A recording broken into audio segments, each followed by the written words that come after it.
नज़र अस्सलाम वालेकुम। मुझे तो ठीक हूँ, मैं पंहिंजे कमर कार सां लॻा पिया आहियूं। जॾहिं बि लाइव ईंदा आहियूं त काई न काई ख़बर खणी काई शेयर खणी तव्हांजे साम्हूं ज़रूरु ईंदा आहियूं। अॼु जो जेको मौज़ू आहे उहो आहे तालका किंगरी सब डिवीज़न थाणो पीर जो ॻोठ, जंहिंमें रोज़ धाड़ा फुरियूं ऐं क़त्ल आम ॾींहों ॾींहुं वधंदा था वञनि। शहर गैर महफ़ूज़ लॻा पिया आहिनि। पीर पगार जो शहर, ओलियान जो शहर ऐं सुठी जमायत जो शहर जेको बेवस लावारस बणिजी वियो आहे। लॻे ईअं थो त कच जा धाड़ियल सभु तालका किंगरीअ जा पीरकोट शहर में लथल आहिनि।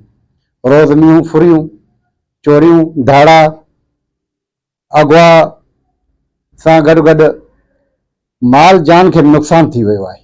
केतिरनि ई लखनि जूं फुरियूं, केतिरनि ई लखनि जूं गाॾियूं फुरियूं ऐं उन सां गॾु गॾु शहर गैर महफ़ूज़ बणियल, न ॾींहं जो न राति जो।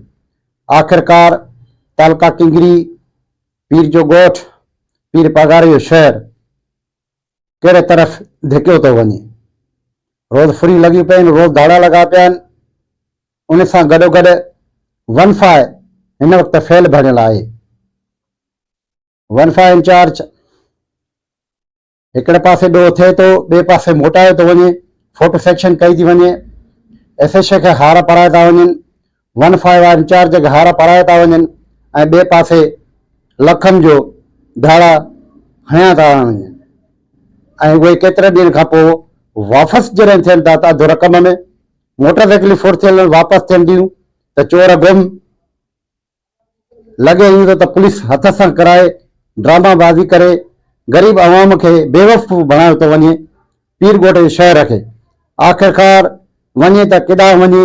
पीर ॻोठ जा आवाम लॾण पटण ते तयारु लॻा पिया आहिनि। रवासी वॉइस ऑफ प्यालो यूट्यूब चैनल खे लाइक कयो ऐं शेयर कयो ऐं ताज़ा तरीन ख़बरूं ॾिसण जे लाइ अव्हांजो पंहिंजो चैनल VOP वॉइस ऑफ प्यालो।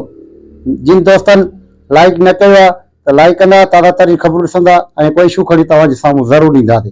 अव्हांजो मेज़बान नियाज़ अली सोलंकी, महिरबानी।